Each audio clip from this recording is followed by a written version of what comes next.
Esse vídeo é muito importante, é um alerta para que seu planejamento sucessório não vire um verdadeiro pesadelo jurídico.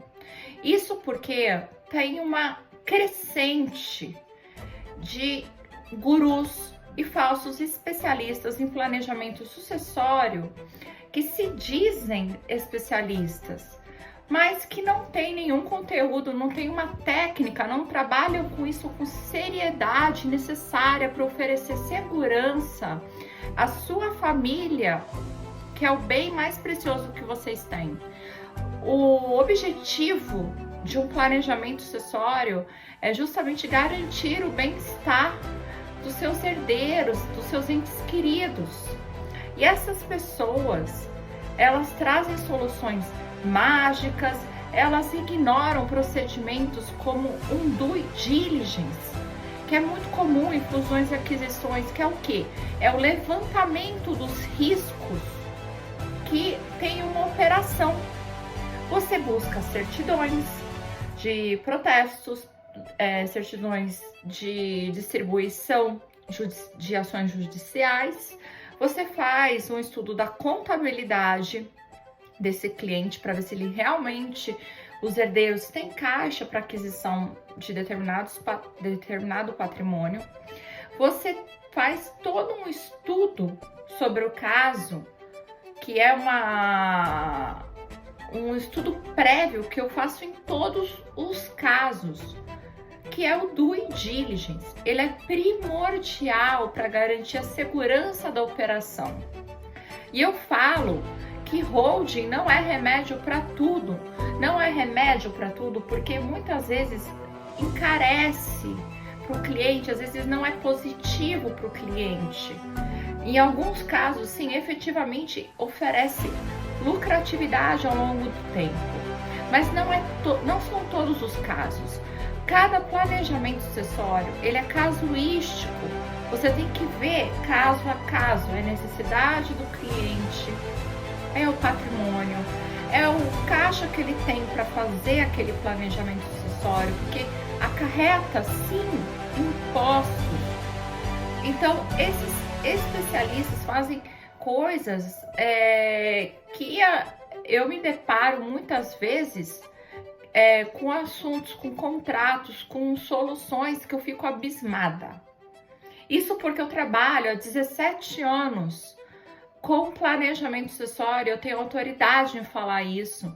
Eu palestro sobre, eu tenho artigo publicado, eu tenho livro publicado e eu faço o que eu prego.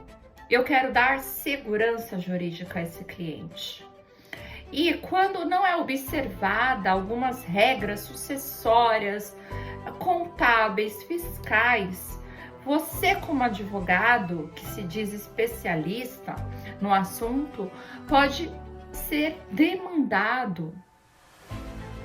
Você pode inclusive responder um processo ético na OAB. Eu tenho muita precaução com isso. Tenho casos de clientes que querem ignorar totalmente esse due diligence, essa apuração de risco, e que pode comprometer totalmente uma operação. E eu já sou clara, eu não faço isso.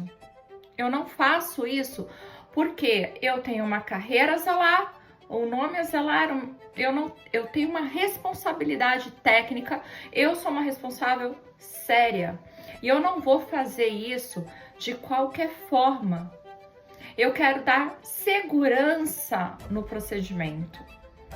Então, pense muito sobre isso, porque planejamento sucessório envolve diversas áreas do direito. É o direito de família e sucessões, é o direito empresarial, algumas vezes é o mercado financeiro. E digo mais, muitas vezes a gente agrega instrumentos das diversas áreas para fazer um planejamento sucessório. Às vezes é um testamento, pode ser sim uma holding, pode ser uma sociedade offshore, pode não mexer nos investimentos porque aquilo pode comprometer a renda. Eu até falo muitas vezes nas minhas palestras qual a viabilidade, qual a pertinência da partilha em vida, que é uma das opções. A doação com reserva de usufruto. Enfim, a gente tem diversos instrumentos. Não acreditem em falsos especialistas, porque você tem que ter um estudo amplo, você tem que ter um estudo aprimorado, e isso não vem da noite para o dia. Tem um impacto fiscal que pode arruinar com um plano. Eu sempre falo que nós temos 3 fases no planejamento sucessório. O primeiro é o due diligence, que é esse levantamento de informações necessárias. Depois a gente vai para a elaboração do plano, que muitas vezes passa 2, 3 vezes pelo cliente até chegar na solução final. E depois a implementação do plano. Então a gente ajusta ali a contabilidade, que é algo muito necessário. Nós vemos se as condições dos imóveis, o que pode ser agregado como móveis também. Então é uma série de nuances que entram dentro de um planejamento sucessório. Não é algo simples de se fazer. Carece sim de muito estudo de um profissional. Necessita de muita responsabilidade técnica em todas essas áreas, o domínio de todas essas áreas. Em alguns casos, os imóveis ou os imóveis não estão devidamente registrados, ou precisa efetuar uma verbação antes disso, antes de repente conferir ao capital da holding. É um exemplo. Então, eu venho aqui falar para vocês: não comprometa o seu planejamento sucessório, porque ele pode virar um pesadelo jurídico. Você pode ser demandado tanto em âmbito fiscal, como civil, como fraude a credor. Enfim, eu odeio o termo blindagem patrimonial. O planejamento sucessório, ele é para preservar, proteger, e você ainda pode construir patrimônio através dele.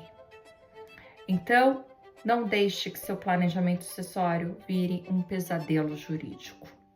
Eu deixo aqui meu recado.